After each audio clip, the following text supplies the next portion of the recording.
সব রাস্তাই কোথাও না কোথাও যায়, কিন্তু কিছু রাস্তা মনটাকে ভালো করে দেয়। সবুজ পাহাড়, ঝর্ণা, লাল মাটির পথ ধরেই আজ আমাদের যাত্রা। এই সব কিছুর মাঝেই লুকিয়ে আছে এক অচেনা সৌন্দর্য। শহরের সব শব্দ, সব কোলাহলকে পিছনে ফেলে রেখে চলুন আজ আমরা প্রকৃতির ভাষা শুনি এবং অনুভব করি।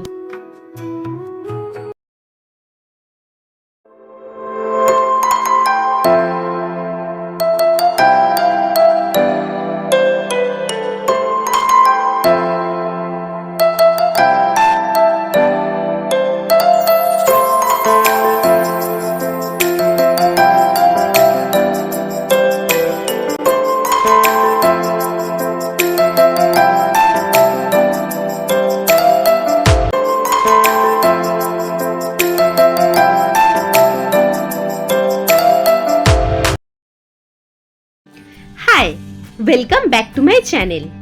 কলকাতা থেকে একদিনেই ঘুরে আসা যায় এমন আরও একটি নতুন জায়গার সন্ধান নিয়ে চলে এসেছি আপনাদের সাথে শেয়ার করতে। এখন ঘড়ির কাঁটায় সময় বলছে ভোর 4:30, আর আমরা আমাদের জার্নিটা শুরু করছি এখন থেকেই। অ্যাজ ইউজুয়াল তারাতলা মাঝরাট হয়েই আমরা আমাদের জার্নিটা শুরু করছি। আমরা প্রথমে তারাতলা মাঝরাট হয়ে পৌঁছাবো কোলাঘাট। সেখান থেকে আমরা যাব আমাদের মেন ডেস্টিনেশনে। মাঝরাট ব্রিজের ঠিক উল্টো দিকেই রয়েছে মেট্রো, যেটি জোকা টু মাঝরাট অবধি অ্যাভেলেবেল রয়েছে। আশা করি আপনারা থাম্বনেল এবং ইন্ট্রো দেখে বুঝেই গেছেন আজকে আমাদের ডেস্টিনেশনটা কোথায় হতে চলেছে। হ্যাঁ, আজকে আমরা যাচ্ছি বেলপাহাড়ি। আমাদের ওয়ান ডে ট্রাভেলের লিস্টে আরও একটা জায়গা আজকে সামিল হচ্ছে, সেটি হচ্ছে বেলপাহাড়ি, যেটি আমরা একদিনে ঘুরে কভার করব। A little longer than a few minutes later. আমরা কোলাঘাট পৌঁছে গেছি। কোলাঘাট পৌঁছাতে আমাদের মোটামুটি 1.5 থেকে 2 ঘন্টা মতো সময় লেগেছে। আমরা যখন আমাদের জার্নিটা শুরু করেছিলাম তখন একটু অন্ধকার ছিল, এখন মোটামুটি ভোর হয়ে গেছে। আপনারা হয়তো ক্যামেরায় দেখে বুঝতে পারছেন না, বাট একটু একটু ভোরের আলো অলরেডি ফোটা শুরু হয়ে গেছে। চলুন তাহলে সামনে গিয়ে একটা আমরা ব্রেক নেব, তখন আবার আপনাদের সাথে কথা বলছি। A few moments later. আমরা কোলাঘাটেরই একটা ধাবার সামনে দাঁড়াই। এখন ঠান্ডা অনেকটা কমে গেছে বলা চলে, কিন্তু ভোরের দিকে একটু ঠান্ডা লাগে, আর আমরা যেহেতু বাইকে করে ট্রাভেল করছি তো ঠান্ডাটা একটু বেশি ফিল হচ্ছিল, তাই এখান থেকে একটু গরম গরম কফি খাই, দেন আবার আমরা আমাদের জার্নিটা শুরু করি। 5 minutes later. 10 মিনিটের একটা ব্রেক নিয়ে আমরা আবার আমাদের জার্নিটা শুরু করি, আর এখন পুরোপুরি ভোর হয়ে গেছে। আশা করি আপনারা দেখে বুঝতেই পারছেন।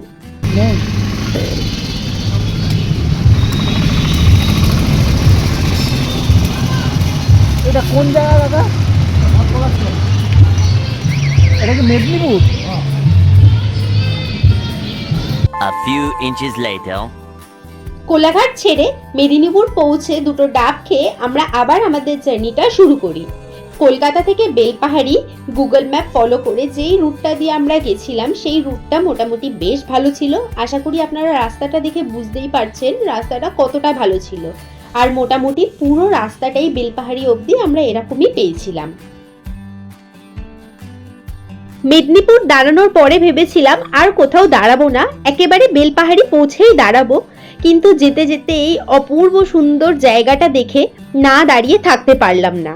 এখান থেকে বেলপাহাড়ি পৌঁছাতে আমাদের মোটামুটি এখনো 1 থেকে 2 ঘন্টা ট্রাভেল করতে হবে, কিন্তু কিছু করার নেই, এত সুন্দর দৃশ্য দেখে না দাঁড়িয়ে থাকা যায় না। তাই এখানে আমরা বেশ কিছুক্ষণ দাঁড়ালাম, দাঁড়িয়ে আবার আমাদের জার্নিটা শুরু করলাম। 2 minutes later. এবার আর আমরা কোথাও দাঁড়াবো না, একেবারে বেলপাহাড়ি পৌঁছেই দাঁড়াবো।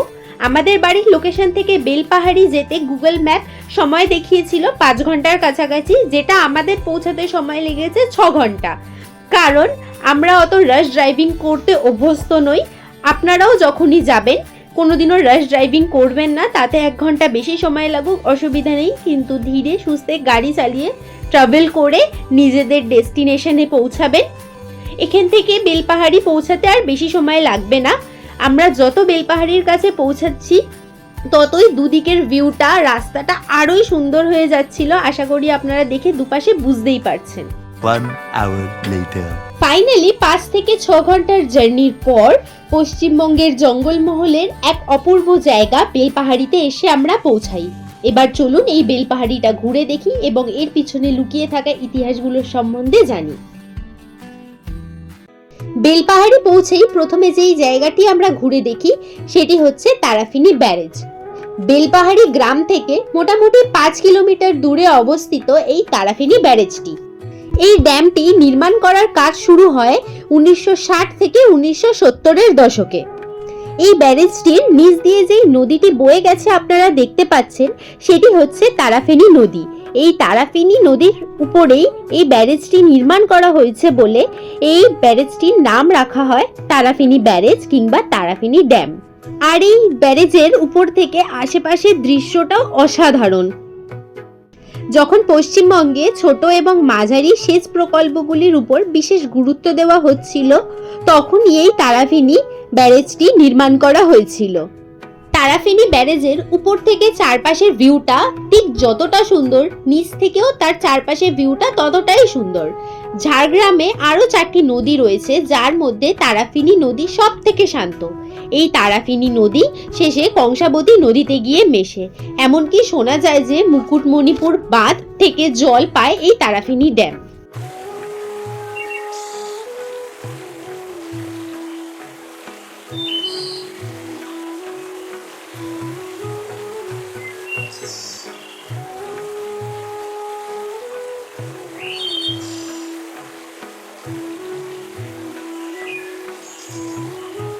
এখানে একটা স্টল ছিল যেখানে ব্রেকফাস্টের কিছু পাওয়া যাচ্ছিল। আশেপাশে আর কিছু ছিল না বলে এখান থেকেই আমরা সকালের একটু ব্রেকফাস্ট করে আমাদের নেক্সট লোকেশনের দিকে যাই।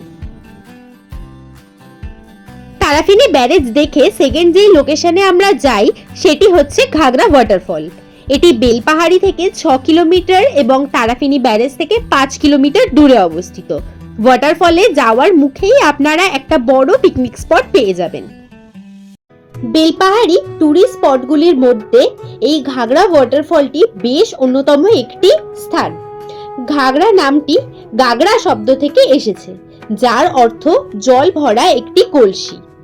গিরিখাতের আকার কলসির মতন হওয়ার কারণেই এখানকার স্থানীয়রা একে ঘাগরা জলপ্রপাত বা ঘাগরা ওয়াটারফল বলে ডাকে। এই ঘাগরা ওয়াটারফলের জল কিছু জায়গায় আপনারা স্বচ্ছ সবুজ কিংবা নীলাভ দেখতে পাবেন, আবার কিছু কিছু জায়গায় সাদা দেখতে পাবেন। যেমন এই জায়গাটার জল ছিল স্বচ্ছ সবুজ, আবার এই জায়গাটার জল হচ্ছে স্বচ্ছ সাদা।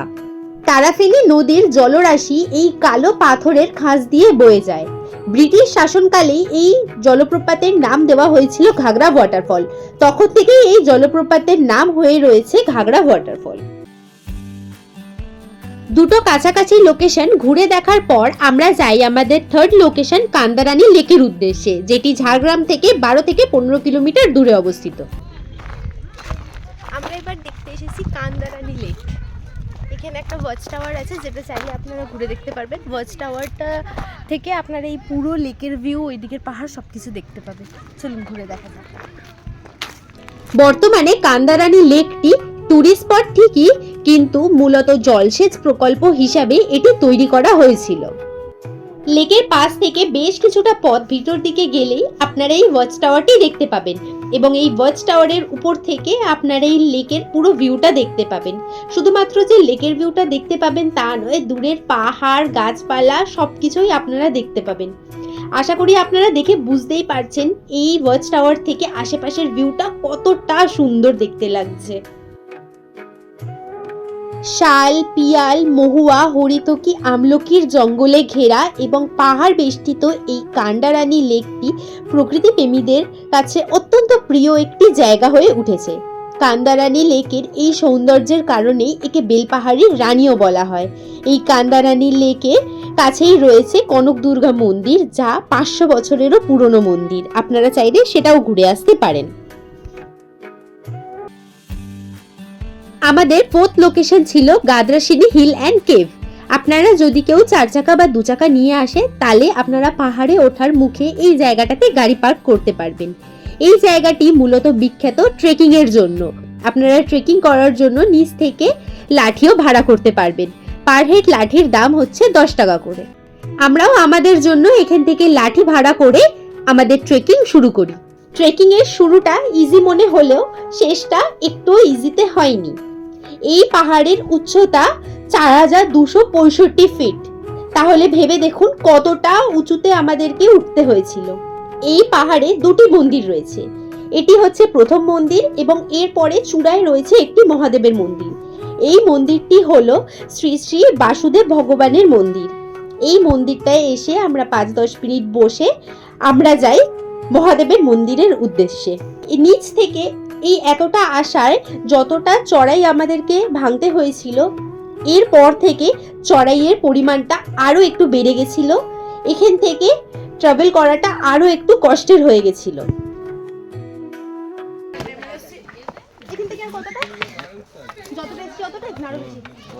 প্রায় অতটা, কিন্তু আরো বেশি খাড়াই আছে। স্থানীয় সূত্রে জানা যায় এই পাহাড়েই স্বামী জগদানন্দ ধ্যান করেছিলেন এবং সিদ্ধি লাভ করেছিলেন। পরবর্তীতে এটি একটি শান্ত এবং আধ্যাত্মিক স্থান হিসাবে পরিচিতি লাভ করেন। প্রতি বছর অগ্রহায়ণ মাসে প্রচুর আধ্যাত্মিক সাধক এই স্থানটিতে আসেন। অগ্রহায়ণ মাস অর্থাৎ নভেম্বর এবং ডিসেম্বরের দিকে বলা যেতে পারে। মোটামুটি উঠতে উঠতে আমরা অলমোস্ট উপরে চলে এসেছি।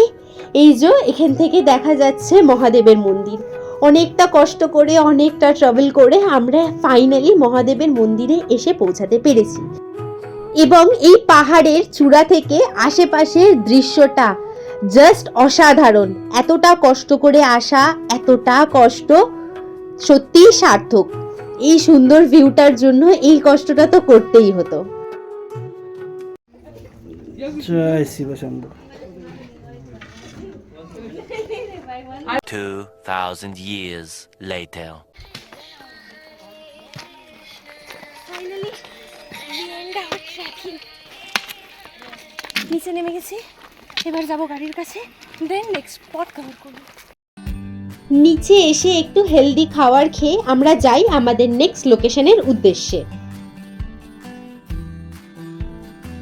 আপনারা যদি বেলপাহাড়ি ঘুরতে আসতে চান অবশ্যই চেষ্টা করবেন বর্ষাকালে আসার আর হাতে কয়েকদিন সময় নিয়ে আসার, কারণ এই জায়গাটা একদিনে ঘুরে কভার করার মতন জায়গা নয়। হাতে কিছুটা সময় থাকলে ভালোভাবে চারদিকটা এক্সপ্লোর করে ঘুরতে পারবেন। গাইজ, আমরা হুদহুদি ওয়াটারফল দেখতে এসেছিলাম। এবার এখানে এসে আমরা রাস্তাটা গুলিয়ে ফেলেছি, তো আমরা এখানে দাঁড়িয়ে গেছি। এখানে একটা গভীর জঙ্গল রয়েছে যেখানে আমরা আটকে যাইনি, আমরা অনেকটা ভিতরে চলে এসেছি। তো এখানের নিস্তব্ধতা শুধু একবার শুনুন।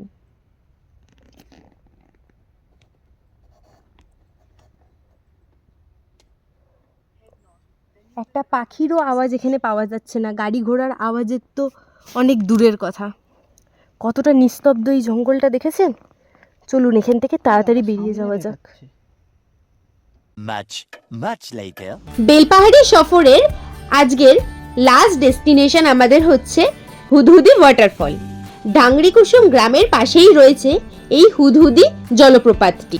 গাড়ির রাস্তা ছেড়ে এই উঁচু নিচু পাথুরে পথ জঙ্গলের মধ্যে দিয়ে চলে গেছে ঝর্ণার দিকে। এখান থেকে 300 মিটার পথ গেলেই চোখে পড়বে হুদহুদি জলপ্রপাতটি। পাথুরের রাস্তা ছেড়ে কিছুটা পথ এগিয়ে এলেই আপনারা দেখতে পাবেন এই শিব মন্দিরটি। এই শিব মন্দিরটি পার হয়ে গেলেই আপনারা দেখতে পাবেন হুদহুদি ওয়াটারফল। স্থানীয় লোকেরা এই জলপ্রপাতটিকে ডাংরিকুসুম ঝর্ণা বলেও অভিহিত করে থাকেন। বর্ষাকালে এই ঝর্ণার অপূর্ব সুন্দর রূপ দেখা যায়। পাহাড়ের গা বেয়ে 20 থেকে 30 ফুট নিচে ঝরে পড়ে ঝর্ণার জল। জঙ্গল ঘেরা ডুংরি অর্থাৎ জনমানব শূন্য ছোট পাহাড়ের মাঝখানে এই জলপ্রপাতটি সৃষ্টি হয়েছে বলে অনেকে এটিকে ডুংরি জলপ্রপাত নামেও ডেকে থাকে।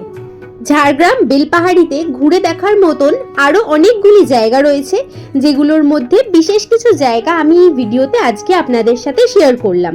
আপনারা চাইলে এই জায়গাগুলো একদিনের মধ্যেই ডেকে ঘুরে কভার করতে পারবেন। বাট আমার ওপিনিয়ন থাকবে আপনারা এখানে ঘুরতে আসলে অবশ্যই হাতে কয়েকটা দিন সময় নিয়ে আসুন, যাতে এই পুরো জায়গাটা আরো ভালোভাবে এক্সপ্লোর করতে পারেন। আশা করি আপনাদের এই ওয়ান ডে ট্রিপের ভিডিওটা ভালো লেগেছে। যদি ভিডিওটা ভালো লাগে তাহলে লাইক করবেন, শেয়ার করবেন এবং সাবস্ক্রাইব করে পাশে থাকবেন। দেখা হচ্ছে নেক্সট ভিডিওতে, ততক্ষণের জন্য টাটা।